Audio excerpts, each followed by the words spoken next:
중국에 공산주의가 선포되어지고, 그리고 선교사님들을 추방하고 교회가 문을 닫고 또 주의 종들을 다 이렇게 핍박하는 그런 와중에서 그 당시에 기독교 인구가 중국에 300만 명이라고 합니다. 그러니까 지금으로부터 한 60년 전에 한 300만 명 되어지는 이 기독교 숫자가 교회를 없애버리고, 그리고 선교사를 추방하고 또 뭐 이런 핍박 속에서도 불구하고 60년이 흘렀는데 300만 명이 준 것이 아니고 도리어 엄청나게 폭발적인 부흥이 있어서 지금 현재 중국은 1억에서 1억 5천만 되어지는 그러한 기독교 숫자를 이루고 있는 것입니다. 여러분, 핍박이 와도 성령께서 임하는 공동체는 더 탄력을 받고 힘있게 전진하는 것을 보는 것입니다. 고난이 와도 어려움이 와도 핑계하지 않고 정말 우리가 하나님의 사람으로, 성령의 사람으로, 나은 사람이 있으므로 주의가 이렇게 밝게 비춰지고 도전을 주고 영향력들을 끼쳐지고, 그러면 이 성령의 진동하는 역사가 여기를 기점으로 해서 점점 퍼지는 역사가 나타날 줄로 믿습니다. 우리가 찬양할 때도, 우리가 말씀을 들을 때에도, 우리가 함께 기도할 때에도, 성도의 진지한 교제가 있을 때에도 성령께서 각 심령 가운데 은혜를 주시는 그런 공동체가 충정교회가 될 수 있기를 간절히 바랍니다. 자, 한번 보면 이제 사도 바울과 바나바와 마가는 중간에 탈락을 했고, 이들이 가는 곳마다 교회를 세우고 하나님 말씀을 선포하게 되어지고 믿는 사람들이 막 늘어나는 것을 보게 됩니다. 자, 오늘 본문에 우리가 44절부터 읽었는데 그 전부터 한번 읽어보면 똑같이 사도 바울이 양 말씀을 계속해서 증거하고 있지 않습니까? 그랬더니 42절에 보니까 그들이 나갈새 사람들이 청하되 다음 안식일에도 이 말씀을 하라 하더라. 얼마나 감동이에요. 여러분, 감동 없지요? 다시 읽어봐요. 감동이 진짜 옵니다. 봐요. 시작. 그들이 나갈새 사람들이 청하여 다음 안식일에도 이 말씀을 하라 하더라. 감동이 돼야 안 돼요? 되지요. 저는 막 이런 42절 같은 구절을 읽으면 막 은혜가 돼. 이게 무슨 말이냐면 유대인들이 지금 사도 바울의 메시지를 듣는 가운데 복음을 듣는 거예요. 그러니까 율법 설교만 듣다가 예수의 십자가의 사건과 부활의 사건, 복음을 들으니까 놀라는 거야. 그래서 그들이 하는 말이 뭔지 알아요? 바울이요, 다음 주에 또 오십시오. 그 말씀은 또 들려주십시오. 할렐루야. 이제 감동이 오지요. 막 말씀이 듣고 싶어서, 이야, 내가 태어났는데 늘 뭐 하라 하지 말라 도덕적인 설교, 율법적인 설교만 듣다가 생명의 주가 십자가에 죽으시고 우리의 죄를 해결하시고 부활하심으로 말미암아 우리 인생의 주인 되시고 우리 가운데 정말로 살아있는 감동과 기쁨이 충만합니다라고 이런 메시지를 선포하니 너무너무 좋아서, 목사님, 그 복음 이야기 다음 주에 또 해주십시오. 평생에 듣던 말씀, 주 예수 크신 사랑 또 들려주시오. 제가 찬양을 부르면 여러분이 다 눈을 떠요. 하여튼 그냥 또 들려달라는 거야. 목사님, 30분 설교 안 됩니다. 1시간 정도 해주십시오. 주여, 또 들려주세요. 야, 어디 가서 도대체 이 생명의 말씀을 이렇게 또 들려달라고. 할렐루야. 제가 양심껏 할 테니까 걱정하지 마시고, 이런 마음이 이건 마음이, 역시 여러분, 복음은 능력입니다. 이 강단에서 정말 이게 뭐 너 이거 하면 벌 받아, 너 이거 꼭 해야 돼, 이런 설교가 아니라 하나님의 은혜가 너무 감동이 되어지고 십자가에서 은혜가 너무너무 내게 미쳐오니 내가 기쁨으로 봉사하고 기쁨으로 헌신하는 일들이 그냥 우리 모두에게 넘쳐날 수 있기를 축복합니다. 네, 그런 거예요. 또 들려달라는 거예요. 그래서 또 말합니다. 보라, 멸시하는 사람들아, 너희는 놀라고 멸망하라. 내가 너희를 때에 당하여 한 일을 행할 것이니 사람이 너희에게 일러줄 자라도 도무지 믿지 못할 일이라 하면서 이제 뭐 쭉 하는데, 보세요. 42절 시작. 그들이 나갈새 사람들이 청하되 다음 안식에도 이 말씀을 하라 하더라. 그러니까 43절에 시작. 회당의 모임이 끝난 후에 유대인과 유대교에 입교한 경건한 사람들이 많이 바울과 바나바를 따르니 두 사도가 더불어 말하고 항상 하나님의 은혜 가운데 있으라 권하니라. 아멘. 지금 43절에서 뭐 하고 있는 거예요? 목장 모임을 하고 있는 거잖아요. 목장 모임을. 그 메시지가 너무 좋으니까, 이 하나님의 말씀이 너무너무 좋으니까 그 유대인들 가운데 나 사도 바울 제자가 될래, 나 사도 바울을 따라가서 말씀을 더 듣고 싶어. 그래갖고 이제 그들이 소그룹으로 모여갖고 또 사도 바울과 바나바가 그들에게 또 가르치는 거예요. 무슨 모임을 하고 있다고요? 목장 모임을 하고 있다고. 이거 주일날 한 번 듣는 메시지 갖고 난 살 수가 없어요. 또 들려주세요. 그리고 또 붙잡고 내게 말씀을 들려달라고 하는 유대인들이 드러나고 있는 것이, 난 이런 우리 교회에 이런 분위기가 많아지기를 축복해요. 기다렸던 성경 공부가 다음 주부터 해요? 나 할래요. 얼마나 좋아. 밥 예배 드리지, 밥도 먹지, 또 성경 공부 또 하지, 그리고 2시 예배 또 드리지. 얼마나 좋아.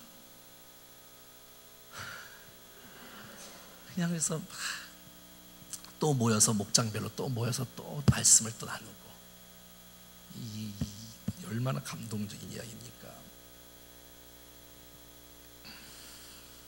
세상 이야기 갖고는 이렇지 않습니다. 나를 사랑하시는 이 생명의 메시지가 있기에, 나를 구원하신 십자가의 복음, 이 부활의 복음의 메시지의 능력이 있기에 그 말씀을 들어야 내 영이 살 수 있다라고 이들이 고백하면서 따라가는 거예요. 그런데 꼭 44절 시작.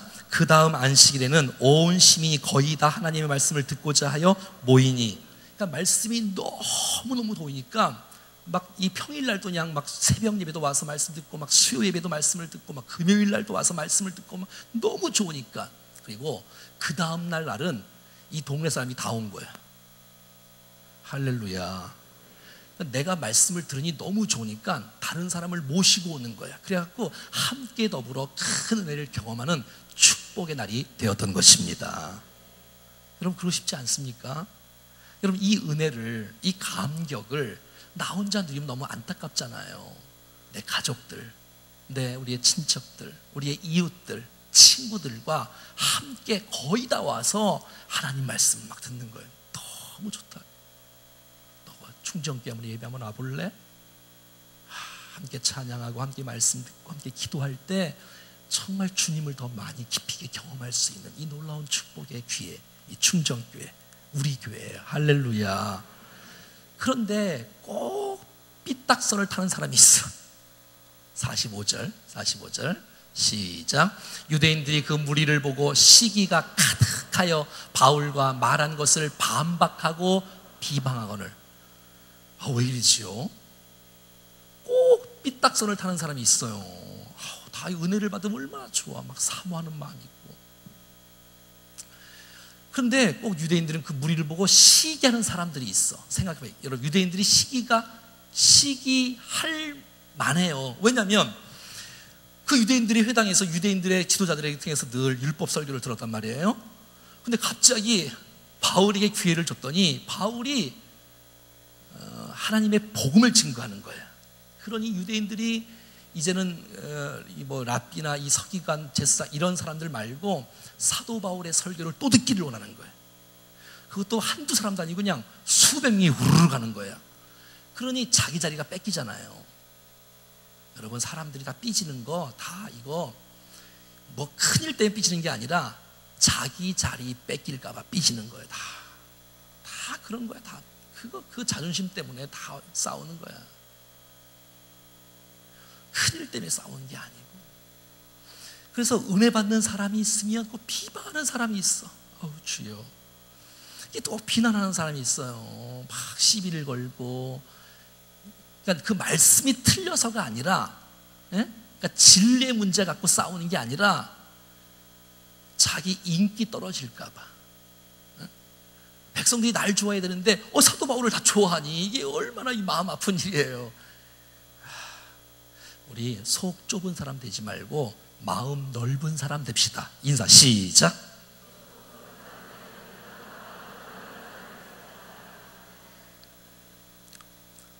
아니, 이 성경은 참 너무 좋아. 하나님께서 그냥 순간순간 우리에게 정확한 말씀을 해주시잖아요. 속 좁은 나를 넓게 만드는 하나님의 은혜 말이죠. 그러니까 우리가 사람들을 만나면 저 사람은 은혜를 못 받을 것 같은데 은혜를 받아. 안 믿을 것 같은데 믿어. 저 사람은 은혜를 많이 받을 것 같은데 못 받고 있어. 믿을 것 같은데 안 믿고 있어. 이런 경우가 우리 주위에 얼마나 많이 있습니까? 여러분, 전도하다 보면 그렇잖아요. 물론 전도를 안 하는 사람은 그게 무슨 말인지 잘 모르지만 좀 하나님께서 우리 모두에게 함께 하셔서 부드러운 마음을 주시고 새 영을 부으셔서 새 마음과 새 사람으로 세워지는 은혜가 있기를 축복합니다. 와서 마음이 냉랭하고 차갑고 싸우고 집에 가지 말고 은혜를 많이 받아서 30배, 60배, 100배의 결실을 우리의 인생 가운데 열매를 맺고 주님 앞에 어차피 예수 믿는 거 정말 멋지게 한번 주를 위해서 쓰임받는 새해가 될 수 있기를 간절히 소원합니다. 자, 그 다음에 46절 시작. 바울과 바나바가 담대히 말하여 이르되 하나님의 말씀을 마땅히 먼저 너희에게 전한 것이로되 너희가 그것을 버리고 영생을 얻기에 합당하지 않는 자로 자처하기로 우리가 이방인에게로 향하노라. 너무너무 안타까운 말이에요. 너무너무 안타까운 말이에요. 여러분, 지금 사도 바울과 지금 바나바가 유대인에게 먼저 복음을 전합니까? 이방인에게 복음을 먼저 전합니까? 유대인들, 그렇죠. 당연히 유대인을 먼저 가야 되겠죠. 주님이 택한 또 백성이기도 하고 또 같은 민족이기도 하고 하여튼 같단 말이에요. 그러면 이거 엄청난 축복이라고. 이거는 내게 먼저, 여러분, 내가 먼저 예수 믿는다는 것, 내가 먼저 은혜 받는다는 것은 이건 정말 너무너무 기쁨이야. 그러니까 내가 주님 앞에 구원사에게 쓰임받아서 다른 사람도 함께 모시고 오고 막 그러는 거잖아요. 내가 나중에 믿는 것보다 먼저 믿는 것은 굉장히 축복이야. 그런데 바울과 바나바가 담대히 말하 이르되 하나님의 말씀을 마땅히 먼저 너에게 전할 것이로되 너희가 그것을 버린다는 거예요. 분명히 유대인들에게 먼저 복음을 전했어요. 근데 그들이 거절을 하는 거야. 안 믿겠다는 거야. 사실 복음이 싫어서가 아니라 자존심 때문에 못 믿겠다는 거예요. 그리고 그것을 버리고 영생을 얻기에 합당하지 않는 자로 자처하기로. 이거 엄청난 무서운 말이에요, 여러분. 나 은혜 안 받을래. 나 은혜 안 받을래. 나 영생을 얻기에 합당한 자가 아니야. 난 그거 없어도 괜찮어. 난 은혜 없어도 괜찮어. 나 말씀 없어도 괜찮어. 이야. 그래서 이 복음이 유대인에게서 이방인에게로 틀어진 것이에요. 이 비극이. 그래서 이 사도 바울이 이게 이제 이방인의 사도로 부름받은 사람이기 때문에 정말 유대인뿐만 아니라 정말 주위에 있는 사람들에게도, 왜 이들이 안 믿으니까, 복을 복인지도 몰라, 은혜를 은혜인지를 몰라, 그걸 찼어. 복을 거절했어. 그러니 이 복이 딴 사람한테 가는 거예요. 여러분, 난 이 놀라운 축복의 기회를 놓치지 않기를 축복합니다. 여러분, 오전에 설교한 말씀대로 하나님 앞에 하늘나라의 영으로 살아갈 수 있기를 축복해요. 그것을 거절하지 마세요. 회피하거나 핑계대고, 물론 또 핑계를 또 다 대겠지, 뭐 별 핑계를 다 대갖고 또 나갈 구멍을 또 찾겠지. 그러지 마세요. 그거는 그럼 어리석은 사람이고 주님의 영광과 복을 걷어차는 거야. 그러니까 그것이 다른 사람에게 흘러가니까 다른 사람이 그 축복을 누리는 거. 누가? 이방인들이. 누가? 우리가 말이지요. 유대인도 아닌 우리가 복음을 받게 되는 놀라운 축복의 역사가 결국은 유대인들이 거절하기 때문에 이방인에게 복음이 흘러가는 역사가 나타난 것을 보여주고 있다는 것이지요. 47절 읽겠습니다. 시작. 주께서 이같이 우리에게 명하시되 내가 너희를 이방의 빛으로 삼아 너로 땅끝까지 구원하라 하리라 하셨느니라. 이것이 하나님의 마음인 거예요. 이것이 하나님의 아버지의 그 관심이고 하나님의 소원인 거예요. 그건 뭐냐면 하나님은 유대인뿐만 아니라 이방인, 아니 전체 70억의 인구가 한 사람도 소외되거나 한 사람도 낙심하지 않고 한 사람도 잃어버리지 않고 모든 사람이 구원을 받으며 진리를 아는 데 이르기를 원하시는 것이 아버지의 소원인 줄로 믿습니다. 내가 너를 이방의 빛으로 삼아서 너를 땅끝까지 구원하라 하리라. 사랑하는 여러분, 우리가 원주 땅에 살고 있지만 열방을 품을 수 있는 하나님의 사람이 되어지고 내 주위에 있는 사람부터 복음을 증거할 뿐만 아니라 멀리 있는 사람을 내가 또 이렇게 지원하고 또 이렇게 기도하고 축복하면서 또 그 속에서 주께서 역사하신 은혜가 있고 말이지요. 여러분, 저기 밑에 제가 어딘지 잘 모르겠는데 해남인가? 해남 맞아? 해남? 거기가 땅끝 마을이지요. 저도 가봤는데 그 이름이 땅끝 마을이지요. 땅끝도 아닌데 하여튼 땅끝이래. 하여튼 땅끝인데 땅끝까지 다 복음을 듣고 주님 앞에 다 세워지기를 하나님이 원하시고 있다는 사실을 꼭 기억하시고, 여러분이 싫어하는 그 사람 누군지 모르겠지만 여러분들이 원수로 삼고 있는 그 사람도 주님이 사랑하시며 그 사람도 구원하시기를 기뻐한다는 사실을 꼭꼭 기억하세요. 꼭 기억하세요. 하나님의 마음이에요. 복음을 전하는 거예요. 48절에는 이렇게 나와 있습니다. 지금 이 땅끝까지 구원을 얻는다는 메시지는 성경 전체에 많이 이렇게 증거되어 있습니다. 시작. 이방인들로서 듣고 기뻐하여 하나님의 말씀을 찬송하며 영생을 주시기로 작정된 자는 다 믿더라. 이제 이 복음의 빛이 유대인들이 거절을 하니까 이방 땅에 이제 흘러가는 거예요. 복음을 전하는 거예요. 그러니까 이방인들이 십자가의 복음, 부활의 복음을 믿고 막 믿는 거예요. 막 기뻐하는 거예요. 이방인들이 말이에요. 그러니까 유대인들이 거절을 하니까 이방인들이 혜택을 누리는 거야. 너무너무 감동하는 거예요. 이 복음 듣고 너무너무 자랑하고 감격하고 축복을 누리며 살아가는데 하나님의 말씀을 찬송하는 거예요. 그러니까 여러분, 이방인 중에서도 믿는 사람들이 다 많아지는 거예요. 여러분, 하나님께서 누가 작정된 사람인지 누가 구원받을 사람인지 우리는 다 몰라요. 모르는 게 얼마나 감사해요. 그렇기 때문에 우리는 누구에게나 복음을 전하는 것입니다. 그러면 하나님께서 접수하시고 하나님께서 믿는 자들을 구원하시는 놀라운 역사를 보여주신다는 것입니다. 얼마나 감사합니까? 그런데 이렇게 이방인들은 복음을 받고 기뻐해요. 그런데 꼭 삐딱선을 타는 또 있어. 49절 또 있어. 또 나와. 시작. 주의 말씀이 그 지방에 두루 퍼져가는 거예요. 쭉 퍼져가는 거예요. 50절입니다. 시작. 이에 유대인들이 경건한 귀부인들과 그 신의 유력자들을 선동하여 바울과 바나바를 박해하여 그 지역에서 쫓아내니. 그래서 이 유대인들이 아무도 안 되겠어. 막 유대인들 중에서 막 예수 믿는 사람이 막 나타나지, 이방인 중에서도 예수 믿는 사람이 막 나타나지, 막 그러니까 막 유대인들의 지도자들이 막 어쩔 줄 모르는 거예요. 이러다가는 내 자리 다 빼앗기겠다. 이러다가 내 자리 다 빼앗기겠다. 안 되겠다. 그래서 그 동네에 정치인들과 손을 잡는 거예요. 유력한 사람이잖아요. 유력한 사람들, 뭐 돈이 있고 명예가 있고 권력이 있고 뭐 이런 사람들과 손을 붙잡고, 여보시오, 동장님, 시장님, 군수님, 또 국회의원님, 이거 잘 와보세요. 거기 보면 이제 거기에 경건한 귀부인들, 뭐 이게 신의 유력자들, 이런 사람들 막 선동해갖고 저 바울 나쁜 사람입니다. 쫓아내십시오. 우리 지역에 못 들어오도록, 얼씬도 못하도록. 저 바나바 저 나쁜 사람입니다. 이 얼마나 아주 마음이 옹졸합니까?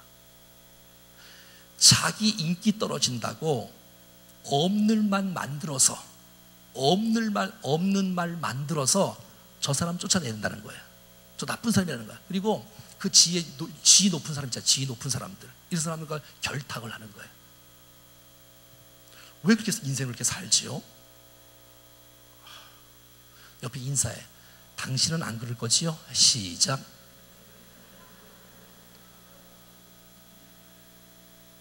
자, 그러니까 이 바울과 바나바가 얼마나 기분 나쁘겠어요, 여러분. 쫓김 받는 거잖아요. 고난 받는 거, 핍박 받는 거잖아요. 그러나 그들은 실망하지 않아요. 실망하지 않아요. 여러분, 하나님의 보내심을 받은 사람들, 복음을 붙잡는 사람들은 어떤 고난이 와도 두려워하지 않아요. 51절 시작. 두 사람이 그들을 향하여 발에 티끌을 떨어버리고 이고니온으로 가거늘. 이야. 그래서 그들은 결국 복을 찾어요. 발로 찼다고. 그리고 결국 그 복은 이고니온이라는 지역에 임하는 역사가 나타난 것이에요. 사랑하는 여러분, 복음을 찾지 마십시오. 은혜를 찾지 마십시오. 주신 이 놀라운 축복의 기회를 놓치지 않기를 바랍니다. 그리고 여기서 안 들으니 그럼 나는 그 옆으로 간다는 거예요. 또 복음을 전해야 되는 거예요. 또 복음을 전하는 거예요. 여러분, 복음을 거부하면 소돔과 고모라가 멸망했을 때보다도 더 큰 심판이 임하겠다라고 마태복음 5장 13절, 14절, 15절에 보면 기록되어 있어요. 은혜를 저버리는 사람 안타까운 거예요. 그래서 정말 믿음으로 주님 앞에 결단을 하고 믿음으로 주님 앞에 서 나갈 수 있는 은혜가 있기를 바라고요. 그래서 기분 나쁘다라고 먼지를 터는 건 아니고 안타깝다는 거예요. 받을 복을 놓치다니. 그리고 이제 떠나는 거예요. 근데 그들이 어떻게 52절에 이런 결론으로 이렇게 나옵니다. 시작. 제자들은 기쁨과 성령이 충만하니라. 쫓김을 받고 핍박이 있고 어려움이 있어도 여기서 막으신다면 주님께서 여시는 쪽으로 또 가는 거예요. 이고니온 가서 제자들이 기쁨과 성령이 충만한 거예요. 여러분, 어떤 고난도 복음에 사로잡혀 있는 사람, 성령에 사로잡힌 사람을 해할 수가 없는 것이에요. 여러분, 여기서 이제 주의 제자들이 바울과 바나바가 될 수 있지만 사실은 복음을 알았던 많은 사람들을 의미하는 거예요. 야, 복음의 역사가 너무 기쁘다, 즐겁다. 이것이 또 딴 데 가는구나. 얼마나 즐겁다. 충정교회 중심으로 성령의 진동의 역사가, 복음의 진동의 역사가 계속해서 확산될 수 있기를 간절히 축복합니다.